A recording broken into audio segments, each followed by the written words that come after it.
was a mighty fine effort from the Hawks to match the D's, but it wasn't to be. The final margin, 27 points. Still, there was some satisfaction to be gained from Finn McInnes riling up the red and blue, and last-minute debutant Henry Hustwaite making an excellent first impression. We're back to unpack all this and more right here on the Hawk Talk podcast. Thanks for tuning in. My name is Nick Mason, and with me as always is a man who must have enjoyed the overall discomfort in the MCC this past weekend. G'day, Tiz. Yes, amongst the discomfort was me.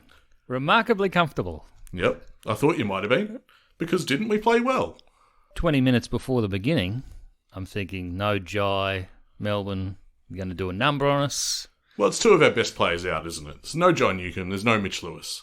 Yeah. They're two easy best 22 candidates. Well, I was very worried about the scoring potential of the side. Mm-hmm. And we've got Henry Hustwaite and Ned Long playing, and so many players under 20 and also under 20 years of age and under 25 games. That's right. You know. Well, we apparently had 12 players under 50 games. Yeah. So it's a very inexperienced lineup. I thought you were going to run through the whole list because there's Sarong, Ramsden. I mean, as you go through the playing list, the team that we submitted, there's a huge lack of experience. We're asking a lot of these guys. But that first quarter, they were intent on pressuring the ball. Yep. And you saw that Clayton Oliver hasn't worked out how to shake a tag even after, was it the prelim? Or when did he get tagged out of the game by Brisbane in the finals last year? It was of no effect whatsoever. Yeah. Anyway, I've got to say that he did, when we let the tag go, he finally iced the game, didn't he? Thus, speaking to the effectiveness of the tag, as if the first three quarters didn't do that by themselves. So, I mean, look, and Goodwin having a bit of a tantrum. Oh. A low-key tantrum in the presser. Beautiful. It can't be anything else. I mean, there is no other read to apply to that. He was filthy. Yeah, I can't imagine Goody getting things out of proportion, you know. He's just such a level-headed fella, and yeah, he's had an interesting week. The whole footy club's had an interesting week. They're not very impressive. No, they're not. And that's what Hawthorn really shone a spotlight on, is that Melbourne are vulnerable. I mean, they're meant to be top four, and they went seriously toe-to-toe with 16th placed Hawthorn. Looks like there's a few just sort of getting to the end of the season and they've got nothing left in the tank. Yeah. Yeah. Interesting. You love it. Look at your face. You love it. I talked him up at the end of the game. No, I ran into one of our listeners on the way in. Oh, yeah. His name was Matt. I just randomly approached him because he had the big Hawk Guernsey on. Yep. And he's sporting that. I thought, geez, he got on quick, but he'd already bought them before the Collingwood victory. Oh, okay. Unlike me. Unlike you. Yeah, such a bandwagoner. So, no, we thought it might be a little bit rough watching. But, look, the pressure from Hawthorn was excellent from the beginning. Their ball movement was fantastic. And then eventually we got found out. I thought it was remarkable that Ramsden going off sort of meant that they had it all their way in the back half after that. Approaching today's show, it was interesting because I found myself in the position that I did at the final siren. I sort of thought to myself, I'm not sure I have too many notes from this performance. What about the key battle on the day, Melksham versus Sicily? Well, it's as you said to me, why can't we do anything about this guy? He's so frustrating. He is. He had that many shots. He had 7 shots at goal. Yeah, he kicked 0-4 to begin with. Yeah. We seem to have no answer. And then he kept Sicily, well, down to some of his minimal metres gained for the year, although Sicily still played very well. Yeah, he did. But do you reckon that's why we shifted him into the midfield? We're just... Yeah, it is, because we needed something out of him. And also the young fellas were getting a little bit... Yeah, I saw tired. that, as a reminder that it's the second last game of the season. Bit of funny buggers Well, he about did. it. That happened against Richmond last year too. Exactly right. Towards the end of the season. Why the hell not? We've spoken about Finn and how extraordinarily good he is with focus. Right? Yep. His focus and intent and only having one possession less than good old what's his name. And, What's his name? Wow. well, he was pretty anonymous for much of the game. He was, and like Goodwin, he threw a tantrum. Yeah. He hated it. And the funny thing Just about... so good to see, which is probably why he got 2 years today from the club. That's right. Yes, in case anyone was suspecting that we recorded this before the announcement, sucked in, we got it. We got it! Right before we hit record, the news came through that Finn Maginness has extended his contract to the end of 2025, which is sure to be nightmare material for the likes of Oliver and Liberatore and Dacos and the like. Yeah, and who does he go to this week? Brayshaw? Well, I don't Sarong? think, it'd be amusing if O'Meara was playing, but I don't think he is. No, I saw him on the telecast. He was subbed out early. Boom recruit. Anyway, that's a bit rough. Bit of a drive-by. Hey, I haven't even said anything about Tom Mitchell yet. Trying to tag Lockie Neal. Incredible vision. That's just asking way too much of him. I went to bed with a smile on my face. I slept very soundly that night. Anyway, maybe McRae knows that he responds to that kind of toweling. Anyway, But what else do you want to say about Finn? I mean, he's got the contract, richly deserved. He's a guy that is clearly set an assignment, week in, week out, and he has been delivering. yeah. That And is reward for hard work. It's just pure focus because at times the ball was in dispute or it was heading upfield Yep. and he just remained right next to Clayton. Did you see him back away from the footy sometimes? I Yeah, did. yeah. Yep. He's so conscious of his man. And again, I find myself with no notes because it's working. I think you're looking at like a guy who's still lacking a bit of confidence to go get the football Yes. and he doesn't want to give up on his job. Well, we had a question from Tim here. Do you think a healthy Finn Maginness plays every week in 2024 and it's just a matter of which player he tags? Well, I'm in two minds about that because based on what you've just said, and we've been speaking about it all year, is that he needs another string to his bow, and that's his offensive game. He's solidified that he can do this, but Hawthorn, over the next 2 years, will be looking at what he can add from here, what he can build on. Look, if you can take away their most important cog, Yep. that's half the game. Well, I saw it as a chess analogy. You take the piece off the board. Yep, the Queen. Oliver Queen, that's a DC Comics reference. Anyway, any Is Arrow it fans really? out there? It Okay. is. I'll take your word for that one. All right. More of a Marvel guy myself, but anyway. Anyway, Finn, a lot of people have been talking about the trajectory he's on. Bit of the old Brad Sewells about him. Yep. Eventually. I sat in front of M10 Yeah. and I wanted to make it my mission for the day to go up and say hi to this bloke, but I never did, sadly. Oh, the bloke who ate him. Yeah, the guy who wears the Guernsey, I ate Brad Sewell. Now, I did research on this guy, didn't I? You did research? Well, you told me about it. Yeah. Someone's met him. Yeah, so I think if you ever see this guy with on the back of his Hawthorn Guernsey, it says, I ate Brad Sewell, you think to yourself, what is that about? It's apparently he looks like Brad Sewell, but Has been on a KFC only diet. Is that we got the sponsor in? Somebody said KFC. That's right. He didn't care. He loved it. But yeah, that's the story behind that. But anyway, so you're making comparisons between Maginness and Sewell. And their trajectory. Yeah. And how they improve. And eventually Sewell became a very good stoppage player. Yeah. Hey, what's your enduring Brad Sewell highlight? For me, it's bursting out of the centre of the SCG. Were you there? No, I wasn't. But do you remember that? I goal? was there. You were there. I didn't was know there for that. No, that was fantastic. Yeah. Awesome highlight, that. Yeah.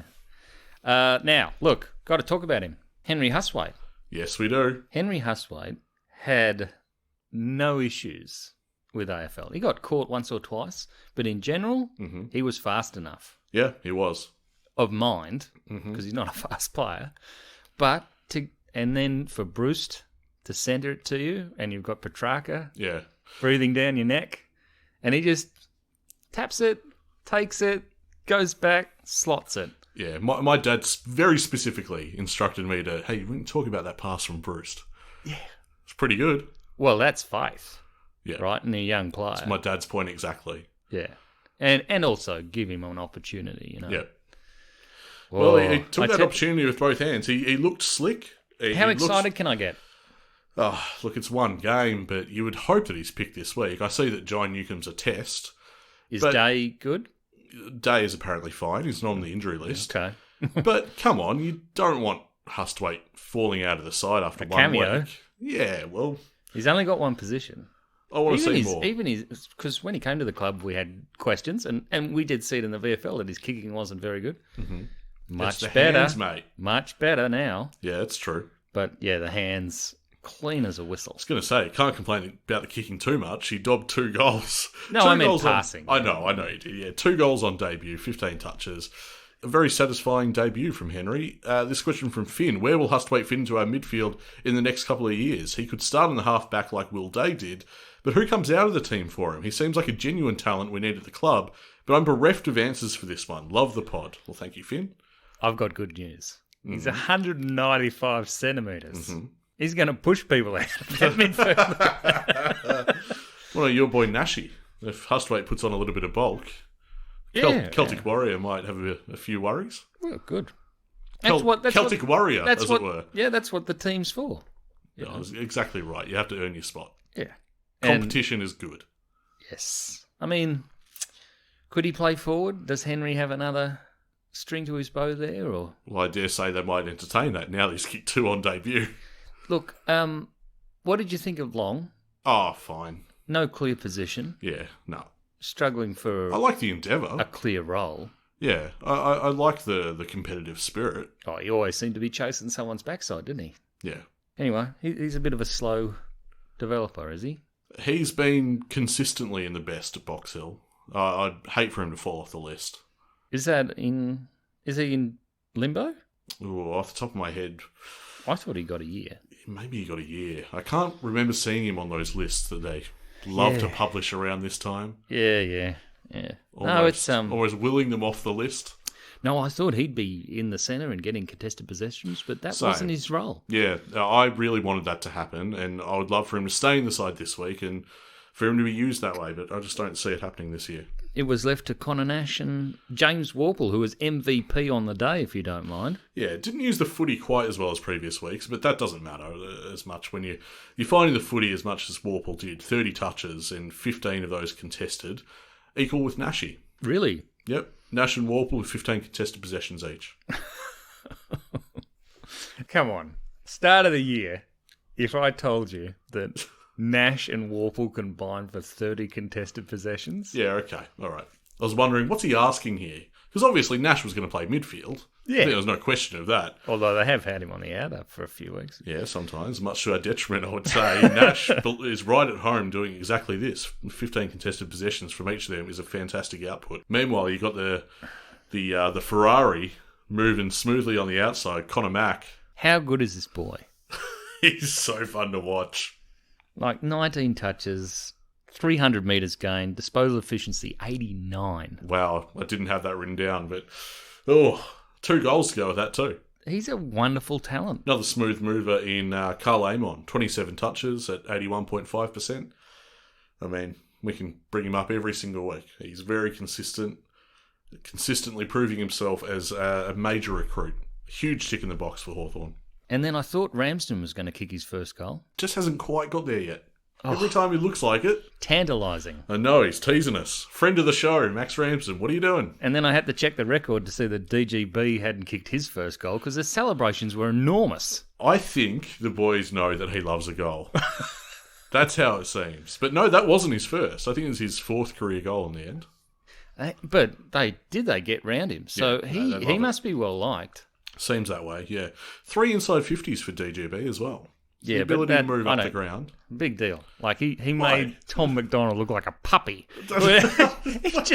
he looked forlorn.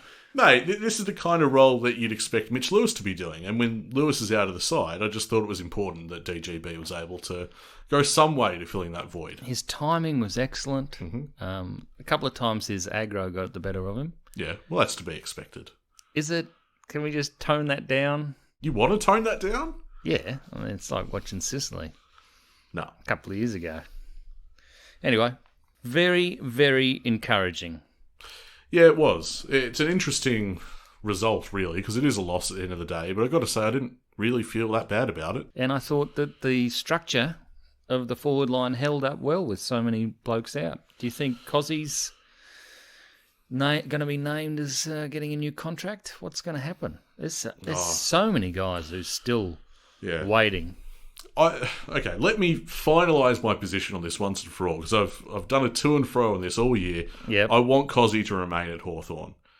Am I confident it's going to happen? I have no idea. Yeah. That could easily go either way. Yeah, but wouldn't he want to stay? Because, Bailey Smith's coming. You've been pushing this barrow for weeks. No, look, I just want to talk about how bad the Dogs were. Oh, okay. All right. Wasn't that terrific? Well, what are you talking about? Which performance was worse, on field or in the post-match presser? Oh, who cares? On field, on field was dreadful, Obviously. and then the way they handled the loss was even worse. Yeah. And then I thought that Bontempelli was a good captain. Yeah. Really did. But the way he spoke Mm. and his inability to reconcile the fact that they'd actually lost to West Coast, who are apparently not the worst side ever. That's North, which you must be really happy about because they got 3 wooden spoons in a row. I'm so sour about that they now get Harley Reid. Yeah, but he'd only be there 12 months. Yeah, I guess that is the consolation. He will leave. Is Sheasel staying? Oh, I don't know, mate. Can he come to Hawthorn? He's a Hawks fan. He is. I mean, join Bailey Smith. That's all we are. Who aren't we getting? No, come on. Bailey Smith ain't hanging around there, is he? Well, I don't know. Who's They're going to have a hanging around huge the kennel. review. He's got another year's contract. Yeah. They should work out how to get some value for him now before he just walks. How badly do you want this to happen? My God. You've been pushing this for Out-and-out weeks. wingman. Yep. Be great. I love a Smith on the wing at Hawthorn. Yep. It's good fun. Mate, that's all I have to say about that game. Because, like I said, I was pretty much satisfied. End of the year. Umpiring? Actually, no, the umpiring is disgraceful. The whole weekend, the umpiring was quite disgraceful. Yeah, you're right. You're right. But this is the first game of ours in a long time where I've really been annoyed. I did enjoy that. Right in front of me. Right in front of me. Viney took it out. Yeah. And then he got paid holding the ball or deliberate or whatever it was. It was paid holding the ball. And the MCC were rabid. Yeah. They could not believe it. They only got 50,000 for a bloody 200 game. That surprised me. Premiership captain. Fair weather, Melbourne supporters. Can we talk about that though? Because I think... Bouncing around like a bloody pinball today. Yeah, but we haven't mentioned him. And Reeves was excellent. That's true, yeah. Reeves needs to get a nod for his game, I think. Well, he got the nod when we didn't expect he would. Yeah. And he hasn't looked back. Correct. And Miki played an excellent game in the VFL, which is a fantastic segue by me. I can't keep up. You're running the show. Yeah, we did well for the Box Hill. Did well down at Frankston. Kinetic Stadium, 105 defeated Frankston at 66. It took a little while to get going, but we found our groove eventually and proved that we were the far superior team. Bit of razzle-dazzle out That at second Frankston. quarter, there's no question, really. Yeah, it was only the first quarter where I was like, come on, guys. And Bramwell was like, just stick the Jets on here. Yep. Bailey McDonald, similar things. Bailey McDonald's great fun to watch. I'm bullish on him. Bullish on his future for Bailey. Fergus Green, just thought, tight on the boundary. Just thread the eye of the needle with this one. Yeah, but he was quiet. Oh, yeah, absolutely. That one goal he kicked, that was it. That was the highlight. Unerring finish. Yeah, brilliant goal, but he had a tough night. But as you say, Lloyd Meek towered above them in more ways than one. 3 goals, 26 touches, 8 clearances, 41 hitouts, and a gut punch and probably a 1-week suspension at the very least. Oh. Yeah. I missed that part. Yeah. Was that on the umpire or something? He got gang tackled. I was holding the ball. Right. It took about 3 of them. And then No, he's just trying to handball it away. it was pretty clear. It was what we call the hard camera, where you can clearly see. Damn. Yeah. It's not good for me. So I wouldn't be surprised if he cops a suspension for that. There was nothing necessary about it. And he was just throwing a tanty because clearly the 3 guys got him holding the ball and then gave it to him. All right. And then he obviously retaliated. So Cam McKenzie had 6 touches in the first 2 minutes or something. that's Finished right, with yeah. 25. 11 tackles, mind you. Yeah, that was a very strong defensive performance from McKenzie. And Cooper Stevens is starting to look likely. Yep, best game for Box Hill. 28 touches, 6 tackles, 9 clearances. Just looks zippy, which for a guy of his build and his height is unusual, but he's playing with some confidence now. And he's getting the benefit of the doubt from the umpires every now and again too. Emerson Jekka, 7 marks, 18 touches. Butler and Bennett's both got a goal. Yeah, I mean the rest of Good the AFL... contributors. Yeah, the rest of the AFL listed boys were fine. Writing on the wall for Josh Morris, as you said to me in the chat. Yeah, I did. I mean, he got 10 touches. He used every single one of them well. I think he ran it. Yeah, but like we said, it just doesn't look like there's an opportunity there. No, and he does... There were many occasions where that message from me in the chat was off the back of him just getting beaten constantly. Well, yeah. But he's also the understudy to Hardwick. Well, that's probably why he can't be on the list. But you've also got Frost. Bloody hell, forgot about Frost. These past 3 weeks. Well, he can play on smalls and do very well. Yeah. You know, if we do manage to pick up a key back, I think Frost will be very, very useful for us in the same way that Finn McGuinness is. Yeah, potentially. Doesn't need the ball, but can really nullify some of their best weapons. So apart from the AFL guys, Porter was in our best again, and we've got a week off now because it's the wild card round. What about Arundel? Oh, the snake. Jake the Snake. What on earth? Yeah, he's good fun, isn't he? He could come through the ranks next year. And whined as well. I thought it was pretty impressive. Didn't notice him, to be honest. But I think he kicked 3. Did he? Yeah, same as Arundel. Oh. Yeah, there you go. I mean, it was a pretty good night for Box Hill, all told. And like I said, I hoped it would be a tune-up against the Dolphins. That's exactly what it turned into. And, got the week off, and then it's back for a qualifying final, because we ended up finishing 3rd on the ladder. That'll be against Werribee. Yep. And that'll be them hosting us. Details to be announced. Look, Werribee and the Suns, they're the red-hot contenders. Either of them are going to be very, very hard to stop. So 1st and 2nd, respectively, Gold Coast and Werribee. And then there's us.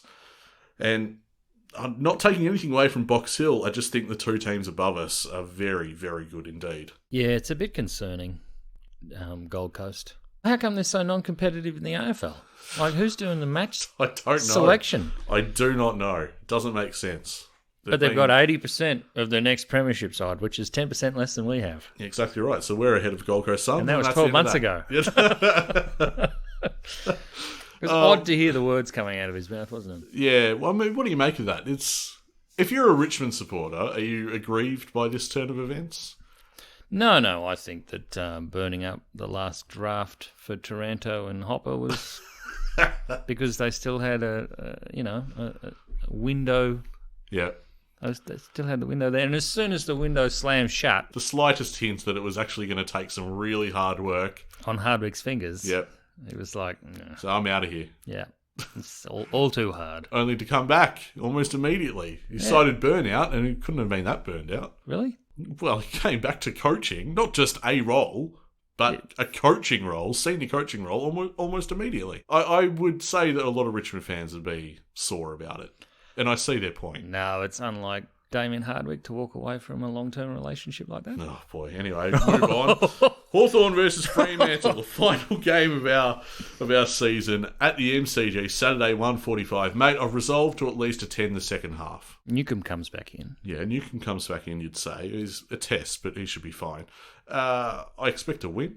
Can we get a win? You do expect to win. I do, actually, yeah. Okay, expect to win. I will not be devastated if we lose. Mm-hmm. It's the final game of the season. Because there is a bit of experimenting going on. Yeah, exactly. I was going to say, we're just going to chuck a few things around and try some things. I've no doubt about that. But also, Fremantle, are they much chop?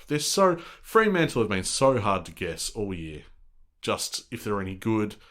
They're above us on the ladder one place, aren't they? Yeah, look, I think their trade situation last year was quite diabolical. Mm-hmm. The state of WA football is not great. No, not really.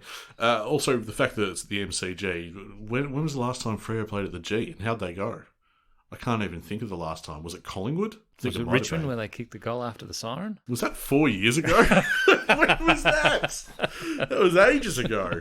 That was 2017. That was their premiership year. That's enough. Richmond. Okay. That's enough. Oh, okay. Well, what do you reckon? I'm forecasting we could win this game. Not sure we will, but What do you reckon? I think we match them in the midfield, and then if we spread their defence, I think it's very doable. I'm quite keen on a bit of the talent at Freo, so if we can pull a couple of them back. Yep, raid the pantry. Yep. Yeah. I just don't think Longmuir has a great idea of what he's got or what he's trying to do with it. Certainly seems that way. They've been disappointing this year, the Dockers. Brandon Ryan, you imagine that whatever illness has been battling, you would say that the Storm's probably passed on that and he'd be available. Yeah, so who are you dropping? Well, I don't know, but I want to see more of him. I don't think you play Lewis. That would be dumb. Just leave him be for the rest of the season. You had that feeling about Newcombe too, didn't you? Well, we're not Geelong, mate. It's more that I want... We're not Geelong. They've dropped 6 of their first... Oh, yeah, Q's in the 23. Rack. But I want Hustwaite to play. I want Newcombe and Hustwaite to play. Yeah. But Newcombe went out, Hustwaite came in. I wonder Newcombe if they in the forward pocket. Oh, that'd be so fun. It is fun. I'd love We've seen it. So I just don't want them to do a straight swap back. I want to see more Henry. Want to see Jai back. I still want to see Ramsden. I still want to see Sarong. What, it's just going to be an enjoyable occasion. I hope the weather's good. Yeah. Because it's a long time. It is. The off-season can be very long. And it gets very tiresome looking at the constant media reports saying what might happen. At least we'll get a fixture. Yeah. We might get a fixture next year. We can plan on. Well, I'd like that. It's especially relevant to me this weekend, isn't it? We have footy in the meantime, of course, some AFLW, but we'll get to that in a moment. First, time to talk socials. If you've got a moment, rate and review us on Apple Podcasts or Spotify, however you're listening to this. We'd super appreciate that. It really puts us on the map. It helps other Hawks fans to find our show. You can find us on social media as well. Twitter, or if you're calling it X, I'm still calling it Twitter, evidently. Facebook, Instagram. Get on, join the conversation. It'd be great to have you. And we have our Patreon as well, patreon.com/HawkTalkPod. I believe we have a new subscriber tiers. Yes, Adam signed up on last Thursday before the match. Much appreciated, Adam. And basically, the Patreon is where you can support our show. It's how we put time into this show. It's through the backing of our lovely, devoted subscribers. And they've been supporting us all year, so we thank them very much. Patreon.com/HawkTalkPod if you want to get on board. And if you do so, you can get some of that sweet bonus content. Some more of that coming up soon. And you used some of their generosity to take the 3 buses and the train out to Casey on. For the Patreon. Oh, mate, that was a wake-up call. Oh, look, I don't know about that, but it's not the way you want to kick off a campaign. Well, I didn't watch it, but 8 goals, 16-64. Yeah. 24 shots to 6 behinds. Yeah, I watched it. Look, the nicest thing I can say about it is they competed.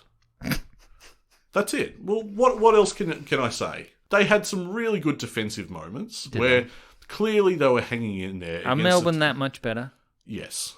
Really? Yeah, they're outclassed by Melbourne easily. So the nicest thing I could say is that they really tried to hang in there, and they did have some good moments. Are we looking at a team versus, like a squad playing as a team, Melbourne, versus a team of individuals at Hawthorn, or what's the dynamic? What's wrong? Is the talent just too much in the Melbourne side? Or I would say that.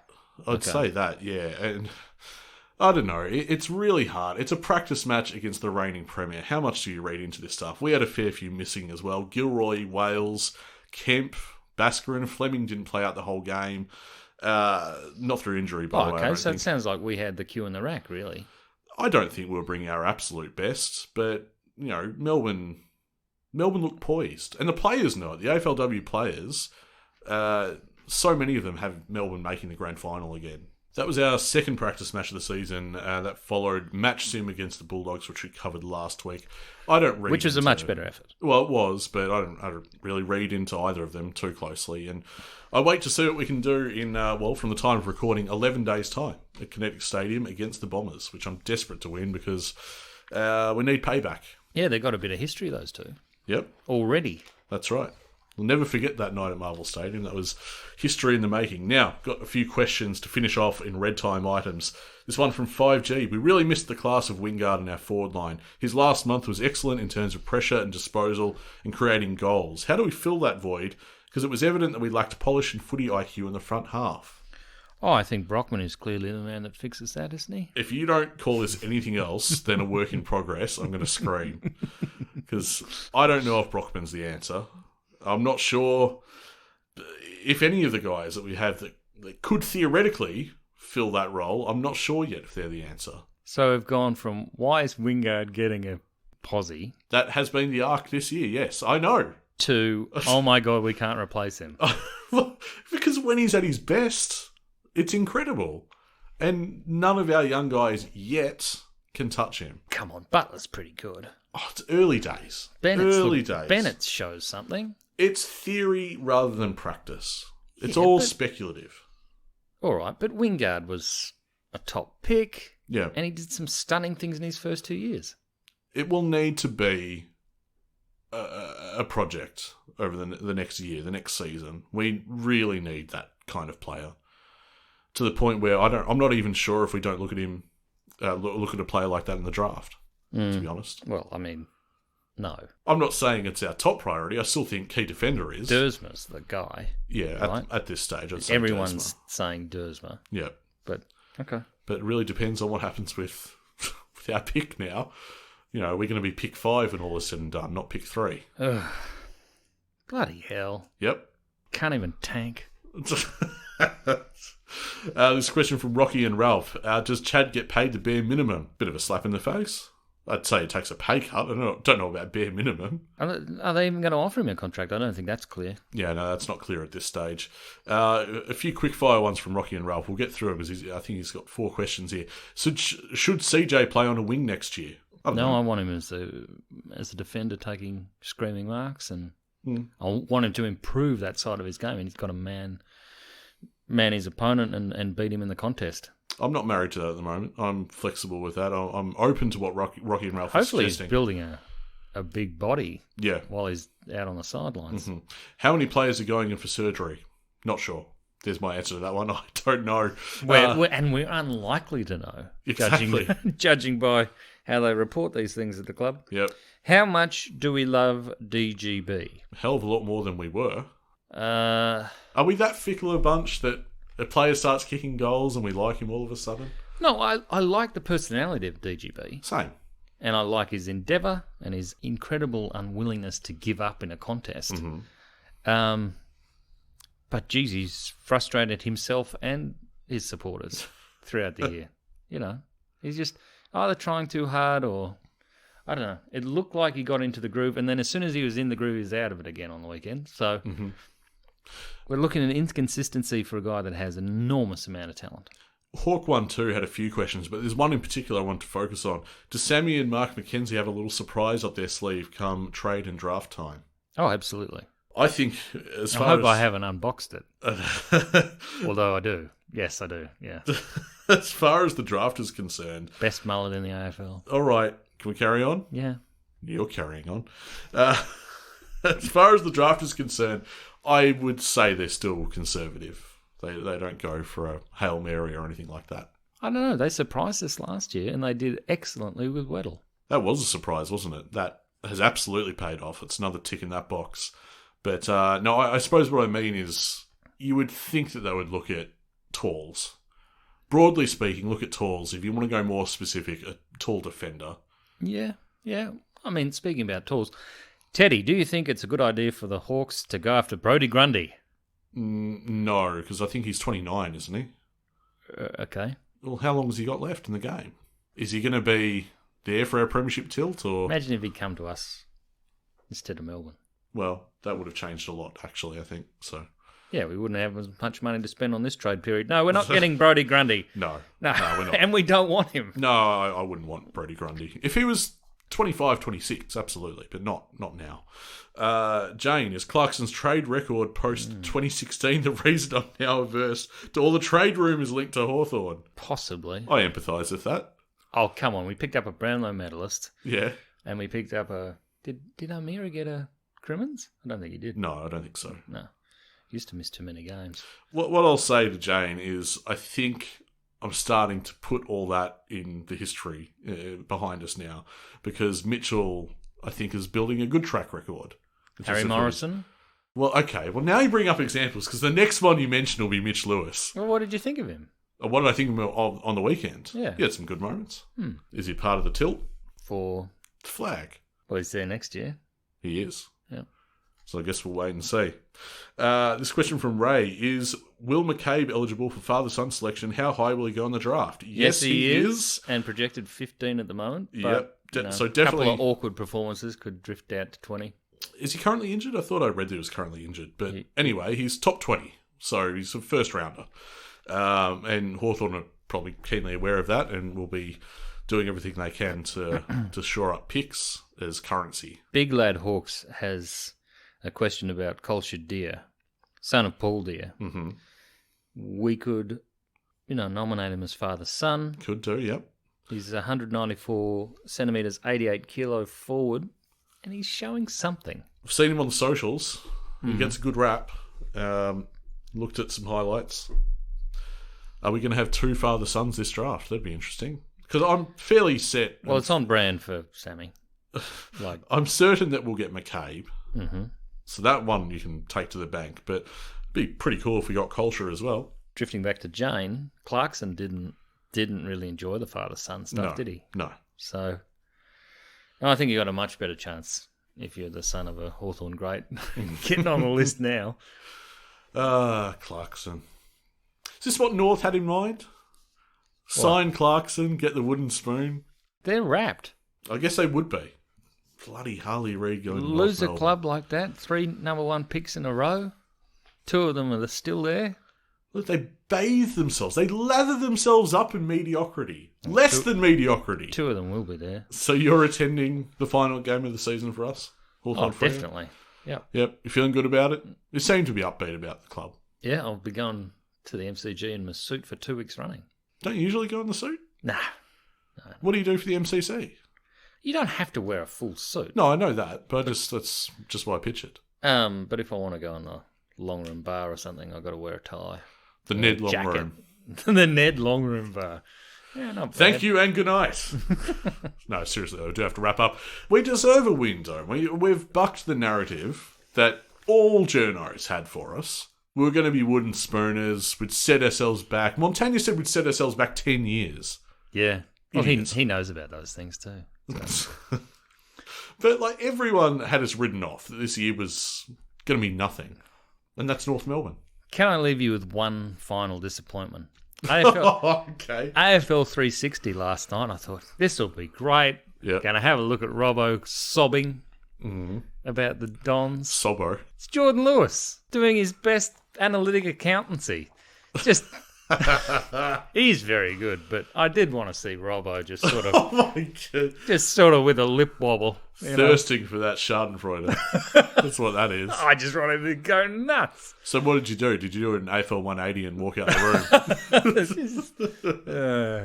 has been another edition of the Hawk Talk podcast. We'll be back next week, of course, to recap all the action from the final game of the season, and then what from there, mate? Maybe a little bit of a break, I think. That's the plan, Nick, and we'll both be noisily singing We're a Happy Team at Hawthorn on Saturday afternoon for once. Yeah, the part of the game I can get to. That's good. I'll see you there, mate. We are a happy team at Hawthorn.